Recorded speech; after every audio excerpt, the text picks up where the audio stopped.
করি সবাই ভালো আছেন। আমরাও আলহামদুলিল্লাহ ভালো আছি। আমি রংপুর থেকে বলতেছি। এইটা আমার চ্যানেলের রান্নার প্রথম ভিডিও। জানি না কেমন হয়েছে, আমি কিছুটা অংশ দেখাইছি মাত্র।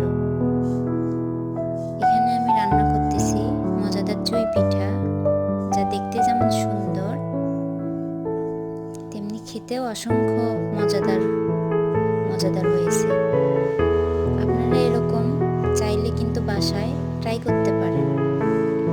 যদি আমার ভিডিও ভালো লেগে থাকে তাহলে জানাবেন, তাহলে আমি রান্নার পুরো রেসিপিটা শেয়ার করব ইনশাআল্লাহ। সবাই ভালো থাকবেন।